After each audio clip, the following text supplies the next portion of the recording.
তিনি কিন্তু প্রবেশ করছেন। সেখানে কিন্তু আমরা দেখতে পাচ্ছি যে পুলিশ সহ তৎপর রয়েছেন, সিকিউরিটি ফোর্সেস গুলশানের বাসভবনে কিন্তু প্রবেশ করতে যাচ্ছেন। ইতিমধ্যে চলে এসেছেন বিএনপি চেয়ারপারসন বেগম খালেদা জিয়া। তার নিয়মিত স্বাস্থ্য পরীক্ষা শেষে কিন্তু তিনি রাজধানীর এভারকেয়ার হসপিটাল থেকে তার নিয়মিত স্বাস্থ্য পরীক্ষা শেষ করে তিনি কিন্তু ইতিমধ্যে বেগম জিয়া কিন্তু ইতিমধ্যে চলে এসেছেন বাসভবনে। ফিরোজায় কিন্তু তিনি চলে এসেছেন, আমরা কিন্তু দেখতে পাচ্ছি। সেই সঙ্গে কিন্তু তার গাড়ির বহর দেখতে পাচ্ছি এবং সেই সঙ্গে বিএনপি নেতাকর্মীদের আমরা দেখতে পাচ্ছি। এই যে কালো গাড়ি আমরা দেখতে পাচ্ছি সামনে, সেই গাড়িতেই কিন্তু তিনি রয়েছেন। টয়োটা ক্রাউন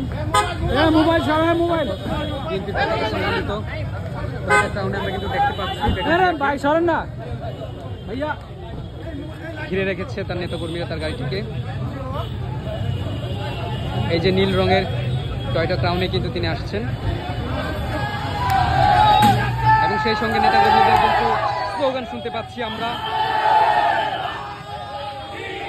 বেগম জিয়া ইতিমধ্যে তিনি ফিরোজায় প্রবেশ করছেন, সেই সঙ্গে স্লোগানে মুখরিত হয়ে যাচ্ছে বেগম জিয়ার বাসভবনের ফটক। আমরা দেখতে পাচ্ছি রাস্তার সামনে কিন্তু নেতাকর্মীরা বেগম জিয়াকে বরণ করে নিচ্ছেন এবং সেই সঙ্গে তারা স্লোগান দিচ্ছেন কিন্তু তারা।